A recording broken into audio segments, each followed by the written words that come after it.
예. 오늘 하나님의 존재에 대한 성경 공부를 합니다. 우리가 이제 보통 이제 교리 공부하면은 좀 딱딱하다. 먼저 이미 딱 그렇게 받아들이게 됩니다. 근데 이제 이 교리가 이렇게 확립되기까지 수많은 사람들의 피와 눈물이 있었고 기도가 있었습니다. 정통 교리가 세워지기까지 너무나 많은 핍박들이 있었음을 알 수가 있습니다. 그때 당시가 뭐 정통 교리를 지지하는 사람들이 또 수가 원청 많아가지고 쉽게 결정된 것이 아닙니다. 오히려 수가 역전돼 가지고 소수인데도 불구하고 신기하게 종교회의에서 정통교리가 승리하게 되는, 그리고 그 정통교리를 주장했던 그 사람은 계속해서 추방령 데려가지고 그 인생이 거의 대부분이 타지에서 고생하는 그런 삶을 살았음을 갖다가 말해줍니다. 그러니까 이런 것들이 우리 교리를 이렇게 할 때마다 우리는 이것이 왜 중요한지를 또 다시 한번 새롭게 이렇게 인식할 필요가 있습니다. 그래서 한번 쭉 하나님에 대해서 오늘 첫 번째 시간 하나님의 존재에 대해서 또 한번 공부를 하기를 원합니다. 함께 읽겠습니다. 오늘부터 교리 성경 공부를 시작합니다. 교리 성경 공부는 하나님부터 출발합니다. 예, 교리 성경 공부는 하나님이 어떠신 분인지부터 이렇게 출발하게 됩니다. 그 다음에 하나님 계시다는 사실은 무시는 자와 해로운 자 그리고 조롱한 자들에게 끊임없이 도전을 받아왔습니다. 볼 수도 없고 만질 수도 없는 느껴지도 않는 실체를 자연인이 믿기란 쉬운 일이 아닙니다. 예, 그렇습니다. 저도 믿지 못했습니다. 저도 철저히 안 믿던 사람 인간 하나였습니다. 근데 믿어집니다. 이것이 하나님의 은혜입니다. 예, 일반 사람들이 그 보이지 않고 만질 수 없고 느낄 수 없는 그 하나님을 존재를 인정하고 믿으라 하는 것이 참 어렵다는 사실입니다. 제가 그렇게 믿기까지가 많은 어려움들이 있었듯이 그런 겁니다. 예. 그러나 믿는 사람들에게는 바로 이 문제가 성경의 첫 구절부터 해결되어짐을 발견하게 됩니다. 우리 성경의 첫 번째 구절이 뭡니까? 그래서 우리가 1번을 보겠습니다. 성경의 첫 구절은 어떻게 시작합니까? 태초에 하나님이 천지를 창조하시니라. 그러면서 그 하나님의 존재에 대해서 분명하게 선포하고 말씀하고 있습니다. 예. 태초에 하나님이 천지를 창조하시니라. 성경은 하나님의 존재에 대해서 증명하라고 시도한 책이 아닙니다. 이건 분명히 알아야 됩니다. 선포하는 책입니다. 하나님이 존재한다. 내가 존재한다. 내가 만들었다. 내가 너희를 지었다. 내가 이 역사를 이끌어간다. 라는 선포의 책이지 일부러 막 증명하려 애를 쓴 책이 아닙니다. 뭐였냐면 예전에 제가 예전에 토콘 있지 않습니까? 토콘 한국에 토콘. 그때 이제 학교를 개강하고 나서 이제 토콘을 하려고 그 토콘 구입한 처소를 갔어요. 그때 그 사람이 당신이 학생인 걸 어떻게 증명할 수 있습니까? 라고 하더라고요. 그래서 제가 학생증을 보여드렸어요. 제 자신이 증명하는 거잖아요. 근데 그 사람이 막 보더라고요. 그래서 여기 도장이 안 찍었네요. 안 찍혔네요. 그러더라고요. 그러니까 1학기, 2학기 이제 도장 꽝꽝 찍어야 되거든요. 철걸 빵 찍어야 되는데 안 찍혔다는 거예요. 그래서 그 다음에 제가 등록금 영수증을 꺼냈어요. 이거 보세요. 제가 등록금 영수증 낸 거 아닙니까? 근데도 인정을 안 하겠다는 거예요. 인정을 못 하겠다는 거예요. 그래서 거기서 한 3, 40분 실갱이 버렸던 거예요. 그래서 결국 그냥 하루 버릇내니까 알았다 그냥 가져가라고. 네, 그랬던 적이 있습니다.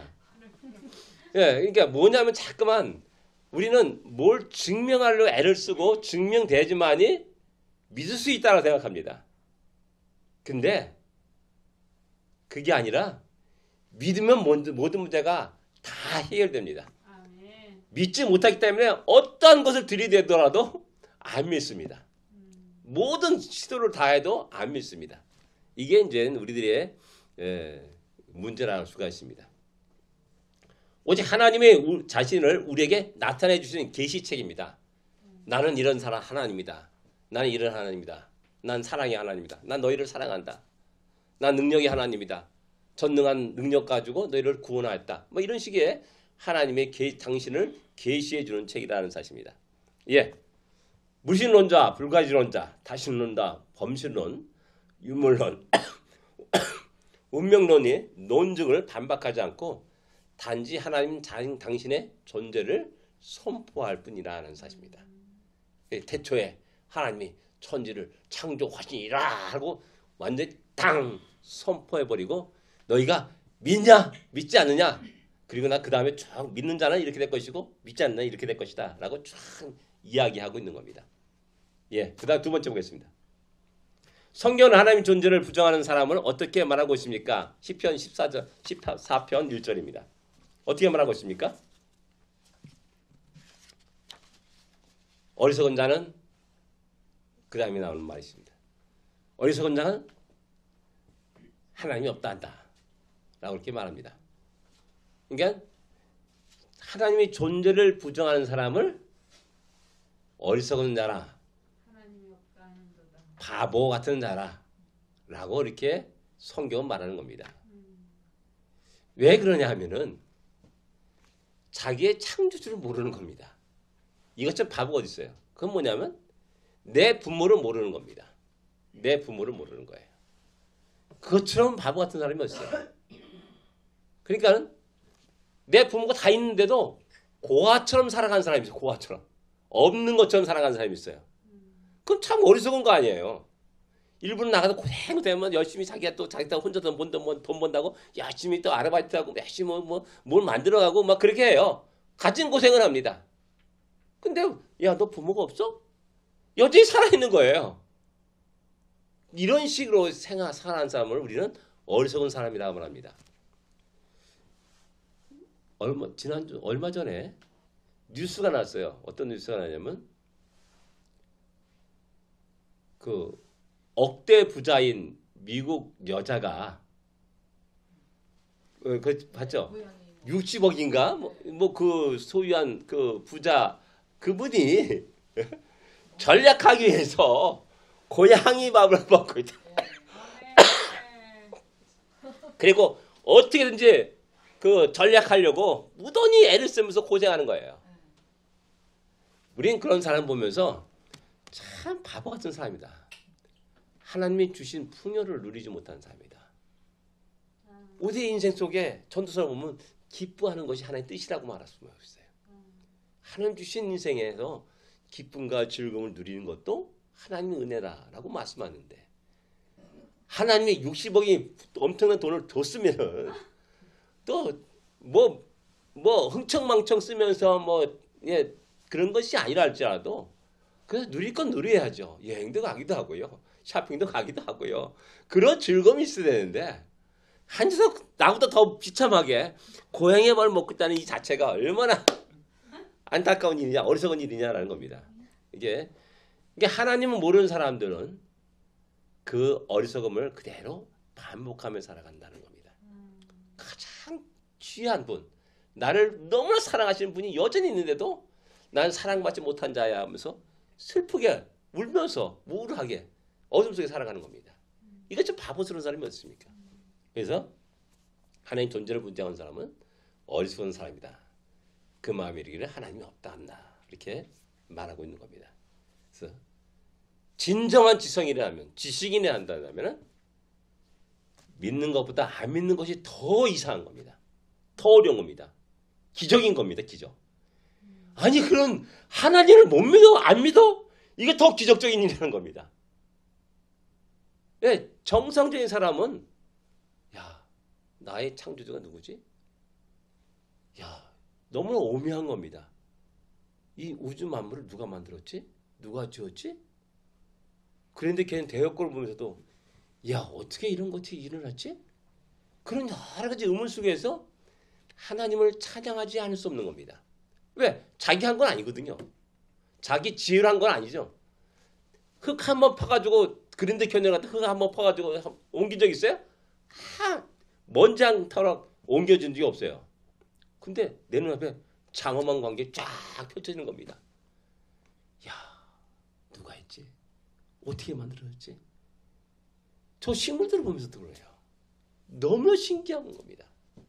그러니까 정상적인 신앙인이 한다면 정상 지성인이 한다면 그 속에 창조주된 캐치마크를 늘 붙이며 살아가요. 그리고 그분을 찾아가요. 근데 그렇지 않다는 겁니다. 어리석은 사람들이 너무 많은 거죠. 예. 세 번째, 하나님의 존재를 사람들은 어디서 찾아볼 수 있습니까? 시편 19편 1절의 말씀과 로마서 1장 2절의 말씀입니다. 시편 한번 보겠습니다. 시편 19편 1절.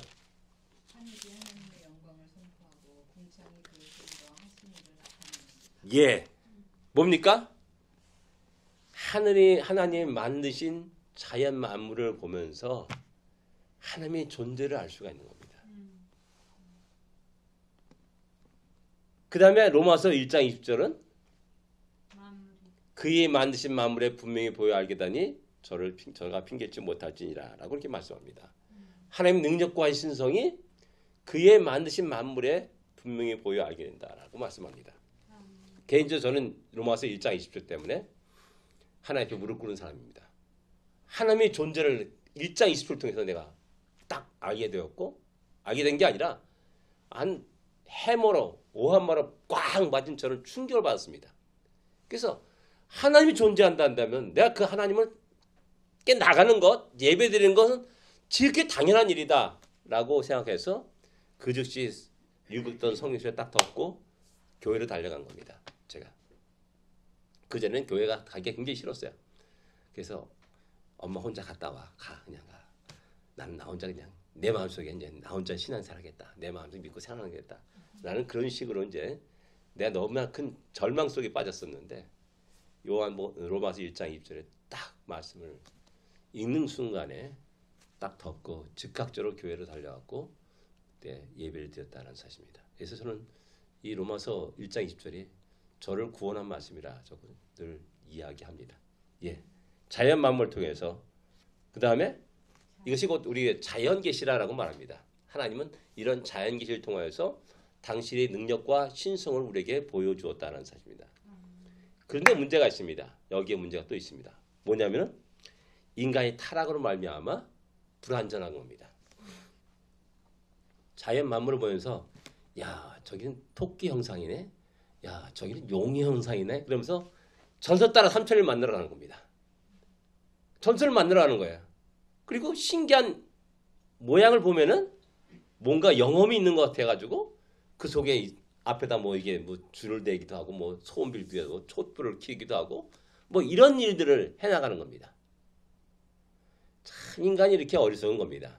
인간이 이렇게 하나님 앞에 참 큰 죄악을 범하고 살아갑니다. 하나님이 만드신 만물 하나님의 형상을 버리지마도 못한 금수의 형상으로 만들었다라고 로마서 1장은 우리에게 말씀하고 있죠. 하나님의 영광을 금수로 만들어 가는 겁니다. 그래서 우리 인간의 타락으로 말미암아 하나님의 자연 계시를 통해서 하나님의 존재를 알게 하셨는데 우리 인간의 타락으로 그 계시의 뜻을 알지 못하고 자꾸만 전설 따라 삼천을 만들고 우상을 만들게 되고 또 여러 가지 이상한 샤머니즘적인 그러한 형태로 살아가게 된다는 사실입니다. 그래서 이것도 역시 우리 불완전한 인간의 모습을 우리에게 이야기하고 있는 겁니다. 예, 네 번째 보겠습니다. 사도행전 10장 23절을 통해 우리 인간은 보편적으로 어떤 양심을 지니고 있습니까? 이 장면은 아덴에서 사도 바울이 설교하는 내용의 일부분입니다. 찾아보겠습니다. 사도행전 10장 17장 23절. 예. 내가 길을 다니며 너희가 위하는 것들을 보다가 알지 못하는 신에게라고 새긴 단도 보았으니 예. 그런즉 너희가 알지 못하고 위하는 그것을 내가 너희에게 알게 하리라. 예. 예. 보편적으로 어떤 양심을 갖고 있습니까?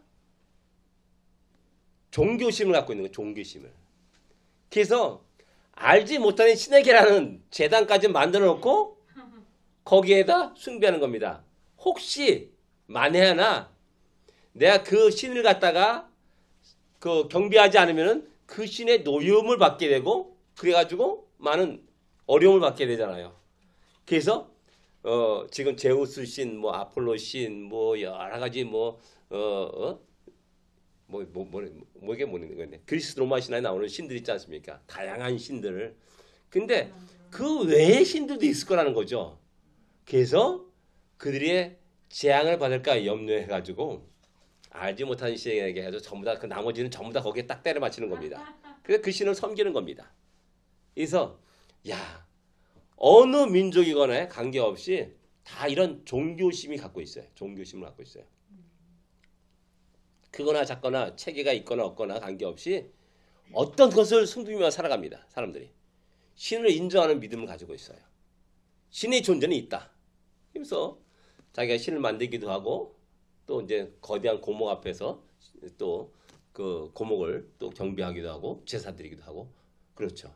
특별히 이제 우리나라 같은 경우는 이제 바닷가에 사는 사람들 그런 사람들은 또 역시 마찬가지 성황 뭐니까 바다의 신에 용왕신에 제사를 드리는 그리고 또 그 굿하는 많은 사람들이 있음을 알 수가 있습니다. 예, 모든 사람이 이 신을 인정해요. 신을 받아들여요. 그리고 종교를 갖고 있어요. 그래서 각자의 종교를 가지고 살아갑니다. 이런 것을 보면서도 우리 안에 깊은 내재 속에 있는 어떤 하나님에 대한 그런 기억, 흐릿한 기억이 있는 겁니다. 다 모든 민족들, 모든 사람들 속에 하나님 그런적인 시간이 지나면서 우리가 망각하고 잊어버리고 변질되었지. 가장 기본적인 것은 뭐냐? 신은 존재한다라는 것. 그것은 다 가지고 있다라는 사실입니다. 그래서 칼빈은 이것을 갖다가 종교의 씨앗이라고 이렇게 말하였습니다. 그래서 이런 종교의 씨앗들이 다 있다. 그래서 사도 바울이 여기서 말하는 게 뭡니까? 내가 너희가 알지 못한 그 신을 알려주러 왔노라 라고 말하면서 복음을 증거하는 겁니다. 그래서 이제 이 신을 여기에 하나님만을 섬길 것을 이야기하고 말씀하고 있는 거죠. 그 다음에 가지겠습니다. 하나님의 존재를 부정하는 사람들은 하나님을 발견할 수 없어서가 아니라 죽음 후에 계산되어질 책임을 대면하기가 두렵기 때문이다. 이런 의미에서 무신론은 인간의 영혼을 지옥에 떨어뜨리는 사탄의 도구 가운데 하나이다. 하나님은 우리의 믿음을 시험하기 위해 우리 주위에 이런 자들을 남겨두셨다. 예. 하나님의 존재를 부정하는 사람들은 하나님이 발견할 수 없어서 그런 게 아니라 마지막 때에 자기가 하나님 앞에 됐을 때 그 오는 그 엄청난 그 책임 그거 갖다가 기피하는 겁니다. 도망하는 겁니다. 자꾸만 도망하면서 자꾸만 하나님이 없다 무신론자의 그 주장을 하게 되고 이런 것들이 쫙 퍼져나가면서 수많은 사람들을 전부 다 지옥 불구덩이로 몰고 가고 있다는 사실을 우리 현재 삶 속에서 알 수가 있는 겁니다. 그 다음 우리 하나님에 대한 증거를 한번 또 살펴보겠습니다. 하나님의 증거는 제일 먼저 우주론적 증거입니다. 쉽게 말하면 뭐냐면은 누군가 이 우주 만물을 지었기 때문에 존재한다는 겁니다. 내가 태어나기 이제 약간 오랜 전에 우린 전에는 태양과 수금, 지, 목, 화, 목, 토 뭐 이게 쭉 그 행성을만 알았습니다. 그리고 몇 개의 별자리를 알았어요. 근데 점점 발달하면서 이 우주가 광대하다는 사실을 발견하게 됩니다. 수많은 성운들이 있고 또 여러 가지 성단이 있고 또 별이 펑 터져가지고 사라지기도 하고 또 새로 생성되기도 하고 아니 이런 것들을 갖다가 요즘 들어서는 다 보고 있는 겁니다. 그래서 이런 모든 것들이 어떻게 생겨났을까? 분명히 누군가가 만들었다는 겁니다. 그 만든 사람이 누구냐? 창조주 하나님이시다라는 사실입니다. 그 다음에 목적론적 증거 이게 뭐냐면은 어느 것이 존재하는 것은 하나님 설계자의 특별한 목적이 있는 거다라는 겁니다. 이게 뭐냐면은 이런 집이 있어요. 집이 용도가 다 있어요. 어떤 집은 아파트, 어떤 집은 전원주택, 어떤 집은 오피스텔. 다 용도가 달라요. 그죠? 이렇게 다양한 모습을 보면서 야, 이게 왜 이렇게 다양하냐. 그것에서 어떤 그것을 만든 자분의 독특한 의도와 목적을 발견할 수 있다는 겁니다. 그래서 이제 이게 창조론자들이 이제 우리 인간의 어떤 유전자를 보면서 야, 이 너무나 세밀하다는 거죠. 이 유전자가 야, 이게 우연히 수만 개의 동전을 던져가지고 이게 착 맞아 떨어져가지고 집을 만들고 뭐 이런 애 그렇게 할 수 없다는 거죠. 분명한 것은 어떤 이 설계에 설계자가 있다는 거죠.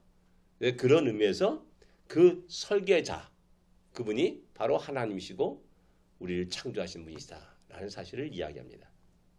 그 다음에 인류학적 증거, 도덕에 의한 뭐 이렇게 말했는데 이것은 뭐냐면은 우리 모두는 인간은 능동적이고 지적이며 도덕적인 창조적 성품을 지니고 있다는 겁니다. 우리 모두는 다 본능적으로 자기 자식을 사랑하고 아끼고 누가 자기 자식을 해칠 때 자기가 희생되는 것 감수하면서까지 그 자식을 보호하려고 하는 본능이 있어요. 지적인 모습도 있고요. 윤리 도덕적인 그런 어떤 규율과 그런 시스템들이 모든 인간 속에는 존재하고 있는 겁니다. 그래서 이것이 하나님의 성품이라는 겁니다. 하나님의 성품. 하나님의 성품이 우리 인간에 잠재되어 있다는 겁니다. 그래서 살인하게 되면 안 된다는 거 모두가 다 알고 있는 거예요. 뭐 그런 겁니다. 뱀을 보면은 징그러워. 피를 보면 징그러워. 라고 말해 놀라는 모든 것들이 다 우리 안에 본성으로 내재하고 있다는 겁니다.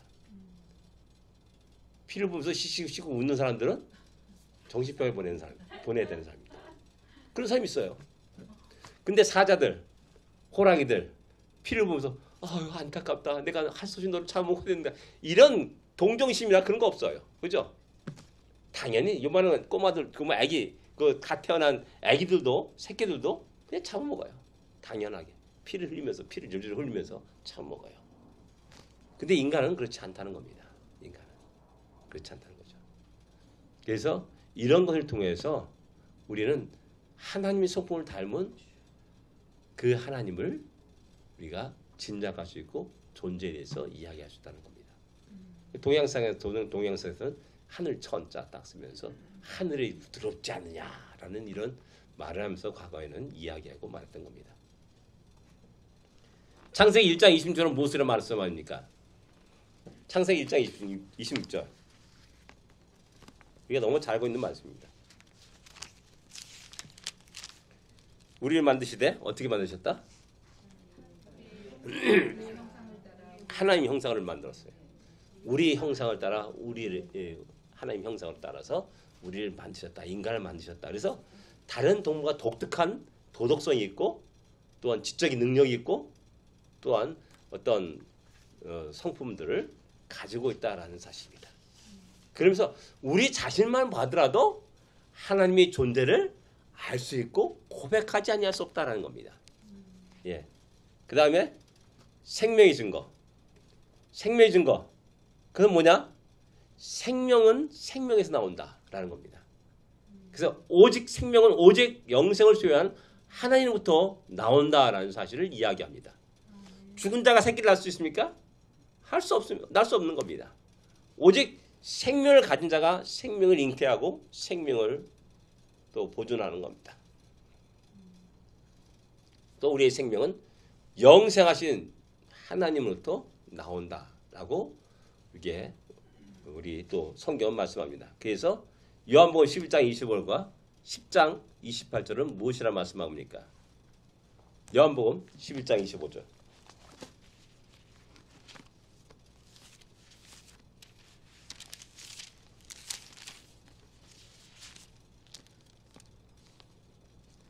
십장 25절에 뭐라고 말씀합니까?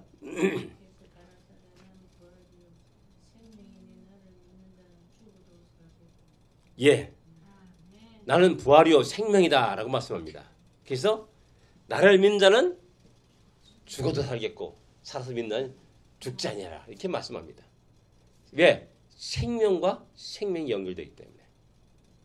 그래서 그 생명의 근원이신 하나님, 그 하나님이 존재하신다라는 겁니다. 내가 그냥 위에 툭 튀어나온 게 아니라 분명히 살아있는 우리 엄마 아빠 통해서 나왔고 또 그분들은 또 그 위에 엄마 아빠를 통해서 나왔고 쭉 거슬러 올라가면 한 사람에게 딱 만나게 되는 거죠. 성경은 그 사람을 아담과 하와라고 말하는 겁니다. 그리고 그 아담과 하와를 만드신 하나님에 대해서 이야기하는 겁니다. 10장 28절은 뭐라고 말씀합니까? 내가 그들에게 영생을 주는 예. 영원히 멸망하지 않을 것이고 또 그들을 내 손에서 빼앗을 자가 없다. 예. 영생을 준다라고 말씀합니다. 하나님의 영생을 주시는 겁니다. 그렇기 때문에 이 생명의 증거를 통해서 우리는 하나님의 존재를 우리는 확신할 수 있다라고 이렇게 말하는 겁니다. 예, 나는 부활이요 생명이니 내가 너에게 영생을 준다. 모든 생명은 하나님께로부터 나오는 겁니다. 우연이나 자연적으로 발생했다는 이상한 과학자들 논리는 참으로 어리석은 자들의 궤변이라는 겁니다.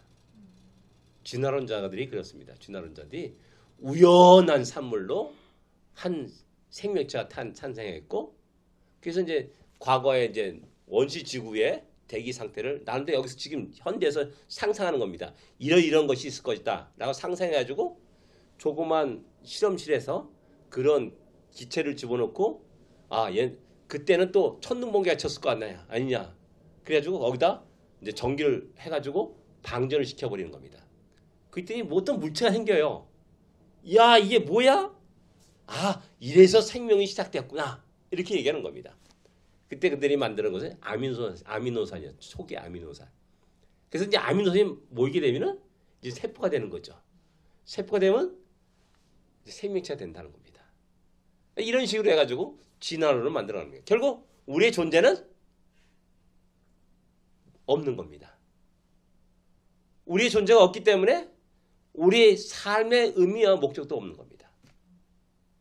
그러니까 진화론이 팽배하게 지나가면서 우리 인간이 도저히 상상할 수 없는 도덕적인 엄청난 죄악들을, 살인들을 범하게 되는 겁니다.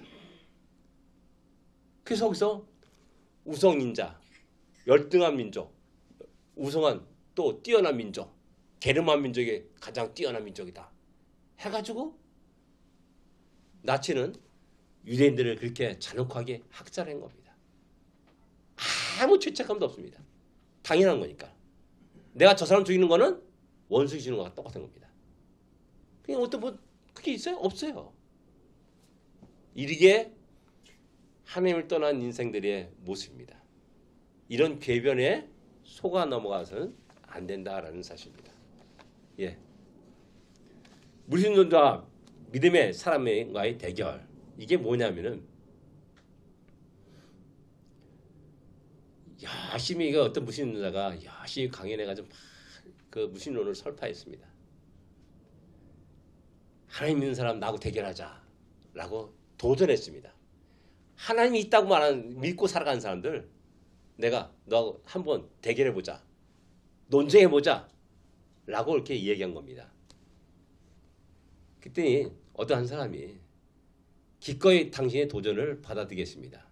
그런데 증거를 가져오십시오. 증거를. 나는 하나님의 존재를 믿고 의지하면서 변화된 사람의 모습, 사람을 증인들을 수백 명 데려올 수 있습니다. 당신은 데려올 수 있습니까? 라고 이렇게 도전했다는 겁니다. 다시. 그 사람이 아무 소리 못하고 끝났다는 겁니다. 예, 우리는 창조주 하나님의 존재를 믿고 의지하고 살기 때문에 그분의 약속의 말씀을 또 의지하고 살기 때문에 우리의 삶 속에 끝없는 변화가 일어납니다. 그냥 10년 전이나 지금이나 동일한 것이 아닙니다. 다 달라요. 변해가고 있고 성숙해가고 있고 살아가면서 더욱더 하나님의 그 은혜를 감사하며 기쁨으로 하나님께 영광을 돌리게 된다는 사실입니다. 이것이 정상적인 우리 믿는 사람들의 모습이라 할 수가 있습니다. 그 다음에 히브리서 11장 6절을 찾아 읽으십시오. 히브리서입니다. 다 같이 읽겠습니다.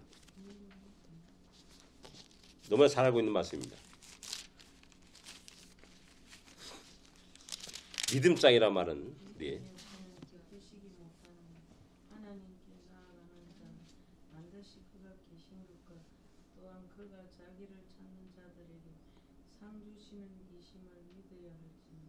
예, 아멘. 이것을 믿고 살아가는 사람과 믿지 않고 살아가는 사람은 삶의 모든 것이 다를 수밖에 없습니다. 우리는 하나님이 계신 걸 믿습니다. 그리고 당신이 사랑하는 백성들이 하나님이 상 주시는 힘을 믿습니다.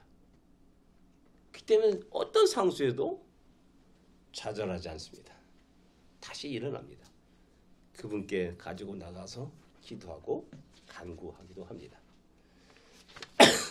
이것이 바로 우리 믿는 자의 모습이라 할 수가 있습니다. 그 다음에 또 우리 같이 그 다음에 오늘 공부 하나님께서는 자신의 존재를 증명하기 위해 성경을 기록하였습니까? 마지막 최종적인 질문입니다. 아니요. 증명하기 위해서 성경을 기록한 것이 아닙니다. 자기의 존재를 선포하는 겁니다. 그리고 당신의 존재를 계시해 주는 겁니다. 우리에게 보여주는 것. 나 이런 사람이다 하고 딱 우리에게 보여주시는 겁니다. 성경을 통해서. 착각하면 안 됩니다. 두 번째 우리가 주님의 눈에 무신론자가 어떻게 보이는가? 어떻게 보입니까? 참으로 어리석은 자, 이색뿐인 이생을 살아가는 사람들. 어떤 시편에서는 짐승 같은 존재다라고 이렇게 말씀합니다. 그러니까 우리가 주님을 믿지 않고 하나님 믿지 않고 살아가면 우리가 그렇게 애를 쓸 필요가 없어요. 취업도 없고 초급도 없는데 뭐하라 그렇게 자녀들 교육하려고 부단히 애를 쓰고 살아갑니까? 그럴 필요가 없잖아요. 나 혼자 잘 먹고 잘 살면 되는 거예요. 왜? 이 생을 꾼다는 거니까는. 그래서 사도 바울은 우리가 부활이 없으면 다른 사람들보다 다 참 비참한 사람이다. 불쌍한 사람이다라고 말하는 겁니다. 근데 우리에게 부활이 있어요. 하나님이 있어요. 하나님의 세계가 있어요. 그렇기 때문에 우리가 기쁨과 감사 속에서 주님을 찬양하며 노래하며 내일의 소망을 가지고 이 땅이 아닌 영원한 나라의 소망을 가지고 오늘 내일도 힘있게 전진나가는 겁니다.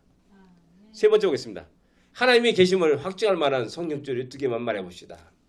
뭡니까? 아까 말했듯이 태초에 하나님이 천지를 창조하시니라. 예. 그 다음에 아까 말했잖아요. 로마서 1장 20절 말씀하고 어디예요?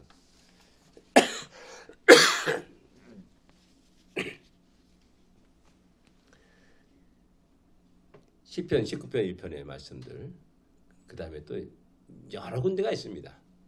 저는 이제 너무나 강렬하게 로마서 1장 20절이 나에게 너무나 강렬하게 다가왔기 때문에 하나님의 말씀이 살아있어 움직인다는 것을 갖다가 제일 처음에 경험한 말씀이 로마서 1장 말씀, 20절 말씀입니다. 1장 20절을 딱 대하는 그 순간에 엄청난 축에 빠졌고 그 다음에 이 말씀이 어딘가 하고 막 신약 성경을 다 뒤졌어요. 나중에 막 뒤지다 보니까 읽게 되잖아요. 그래서 이 로마서 1장 20절이구나 라고 나중에 한 달 후에 두 달 후에 알게 됐습니다. 그래서 지금까지 그 말씀을 마음에 새기고 살아가는 겁니다. 예. 아덴 사람들은 왜 알지 못하는 시대까지 단을 만들었나? 아까 말씀드렸죠.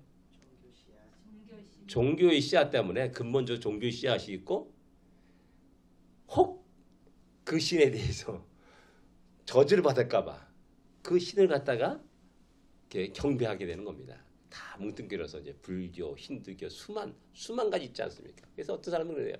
신은 많을수록 많으면 많을수록 좋은 거 아니냐라고 그렇게 이야기하더라고요. 힌두교, 인도 사람들이 신은 많으면 많을수록 좋다라고 얘기해요. 불교가 여러분들 종교라고 생각하는데 종교가 아니에요. 실제 불교는 철학체계입니다. 철학체계. 실제 그 사람 불교 신자들이 불교 학자들이 얘기하는 겁니다. 어떤 불교 우리 딱 라디오 틀었는데 동국대 그 뭐야 교수였어요. 그분이 불교란 무엇인가 강의를 한 거예요. 그 궁금해가지고 쭉 듣게 됐는데 그분은 불교는 종교가 아니다. 아니 철학체계다라고 이렇게 설명하는 것을 이렇게 제가 들은 적이 있습니다. 예. 그 다음에 무신론자들의 참 목적은 무엇인가? 무신론자의 참 목적은 무엇인가? 어떤 의도입니까? 끝없이 우리를 유혹하는 겁니다. 미혹하는 겁니다. 우리의 굳건한 믿음을 흔들어 놓는 겁니다. 툭툭 건드려 보는 겁니다. 야, 너 하나님 봤어? 툭 건드려 보는 거야. 하나님 나 본 적 없는데? 뭐 그런 겁니다. 그럼 어떻게 할 수 있어 너? 뭐 이게 툭 건드리면은 말하기도 참 애매해요. 정확하게 답할 수 없어요. 지난주에 강 집사님이 나한테 질문한 겁니다. 하이리 하니가 이런 질문을 하는데 어떻게 대답해야 할지 고민이다.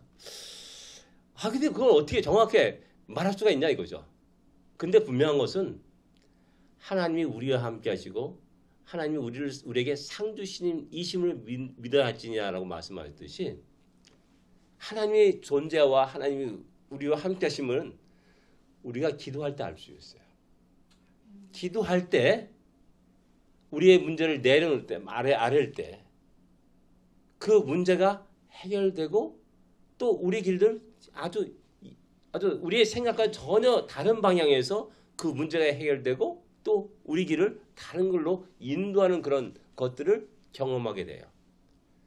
우리는 믿지 않으면 기도하지 않으면 그것을 갖다가 우연한 일이라고 다 넘겨버려요. 근데 아니죠. 기도한 사람 알아요. 야, 이렇게 기도했더니 하나님이 이렇게 응답해 주셨구나. 나의 신음과 탄식 소리를 들어주셨구나라는 사실을 알게 돼요. 하나님 나를 멀리 계시는 게 아니구나. 바로 내 곁에서 지금 함께 계시는구나. 라는 사실을 알 수가 있다는 사실입니다. 근데 무신론자들은 그런 우리를 갖다가 툭툭 건드리면서 쓰러뜨리고 결국 지옥 자식이 되게 하려고 무던히 우리를 이게 도전한다는 겁니다. 우는 사자처럼 집어삼키려고 끝없이 도전하는 것이 그들의 모습이라는 겁니다. 그런 속에서 속아 넘어가지 마시고 바르게 신앙생활 할 수 있기를 원합니다. 하나님 안에서 믿음의 선행 조건이 무엇입니까? 아까 21장 6절에 말씀입니다. 믿는 자는 어떻게 된다? 하나님 계신 거를 갖다가 일단 인정해야 돼요. 하나님이 계신 걸 인정하고 그분이 상주신이심을 믿어야 된다는 사실을 우리가 늘 기억해야 됩니다. 하나님을 기쁘시게 하는 것, 내가 열심히 돈을 벌어가지고 하나님 이렇게 했습니다. 저렇게 했습니다. 제가 예전에 말씀드렸는지 모르지만은 저는 차남으로 태어났기 때문에 좀 약간 억울해요. 내가 아무리 우리 엄마한테 잘 보려고 애를 써도 안 되더라고요. 거기서 저는 좌절감을 느꼈습니다, 사실. 근데 형은 그렇지 않아요. 뭐 조금만 돼도 아이고 우리 큰 아들이 했다. 뭐 놀라면서 감탄사를 쏟아부으면서 얘기하는 거예요. 그런 모습을 보면은 이 차남이 참 불쌍해요. 제가 어제 그런 마음 많이 가졌어요. 제가 차남에 대한 어떤 피해 의식을 가지고 살았어요. 근데 군대 가니까는 저보다 한 3개월인가 4개월 먼저 온 그 양반이 얘기를 하더라고요. 자기는 장남이래. 그 자기 동생이 있는데 자기 동생은 열심히 돈 벌어가지고 자기가 다 뭐 필요한 거 다 사고 절대 엄마 고생하는 걸 알기 때문에 엄마한테 손을 내밀지 않는다는 거죠. 그리고 오히려 도리어 자기가 돈 벌어가지고 엄마를 드리고 용돈을 드리고 그랬다는 거예요. 그 자기는 그렇지 않았다는 거예요. 엄마 돈 줘. 엄마 이거 사줘. 이러면서 살았다는 거죠. 근데 엄마가 누굴 사랑하느냐? 자기라는 거예요. 그 얘기를 하면서 장남과 차남의 차이를 얘기하더라고요. 난 그 얘기 딱 듣고 야 엄마의 노릇을 하게 하는 것, 그것이 가장 엄마의 큰 기쁨이 되는구나 라는 사실을 깨닫게 됐어요. 나는 엄마가 엄마의 노릇을 하지 못하도 내가 열심히 뭘 하려고 했던 거예요. 이게 참 거기서 제가 깨닫고 아 그렇구나. 하나님의 선행 조건은 뭐냐. 내가 하나님에서 뭘 하려고 뭐 애를 쓸 필요 없어요. 믿음을 가져야 해요. 믿음으로 하나님 기쁘시게 한다라고 말했듯이 하나님 믿고 의지하고 나 도와주세요. 이래야 되는데 하나님 괜찮아요. 내가 이건 내가 열심히 해결하려고 애를 쓸게요. 이렇게 나오면 야 네 마음대로 한번 해봐. 내팽개치는 거예요. 이게 믿음이 아니에요. 하나님은 의지하는 거예요. 의지해야 되는데 의지하지 않는 거예요. 인간의 교만함이 인간의 어떤 자존심이 허락하지 않죠. 그래서 내가 하려고 무슨 애를 쓰죠. 근데 하나님이 자세한 것까지 하나님 이 문제 있습니다. 어떻게 합니까? 이 문제 또 생겼네. 어떻게 합니까? 저 문제가 있습니다. 어떻게 합니까? 너무 힘듭니다. 뭐 이런 식으로 끝없이 하나님께 나와서 기도하고 하나님과 함께 그 문제를 해결해 나갈 때 하나님은 기뻐하신다는 겁니다. 제가 나를 의지하고 있구나. 나와 대화를 하는구나. 그것 때문에 의지하는 거죠. 기뻐하시고요. 그래서 상 주시는 겁니다. 우리의 믿음의 선행 조건은 바로 그겁니다. 내 힘으로 살아가지 마십시오. 하나님을 인정하시면은 하나님 안에서 하나님이 주신 것들을 누리는 기쁨이 있어야 됩니다. 우리가 내가 취하려고 하는 게 이미 다 마련해놨어요. 하나님이 다 마련해놨으니까 우리는 그것을 취하면 되는 겁니다. 누리면 되는 거예요. 그런 의미에서 오늘 성경 공부를 마치겠습니다. 기도하겠습니다. 하나님 아버지 늘 감사합니다. 우리 곁에 늘 언제나 함께 하시고 우리 길을 인도하시고 우리 가운데 역사하신 우리 하나님을 우리가 깜빡깜빡 잊어버리고 살아갈 때가 많이 있습니다. 용서하여 주십시오. 다시 한번 우리가 주님 앞에 나오는 것 즐겨하게 하시옵시고 우리 힘과 능력으로 살아가는 인생이 아니라 하나님이 주시는 힘과 능력으로 지혜로 살아가는 복된 인생이 되게 하여 주옵소서. 전능하신 그 하나님을 우리 아버지로 삼았으니 우리들 모든 문제를 주께 아뢰며 살아가는 복된 인생이 되게 하여 주옵소서. 예수님으로 간절히 기도드립니다. 아멘. 하늘에 계신 우리 아버지여 이름이 거룩히 여김을 받으시오며 나를 맞으며 올라 우리에게 일용할 양식을 주옵시고 우리가 우리에게 죄진 자를 사하여 준 것 같이 우리 죄를 사하여 주옵시고 우리를 시험하지 말게 하옵시며 다만 하게 구하옵소서. 되게 나라와 권세와 영광이 아버지께 영원히 있사옵나이다. 아멘.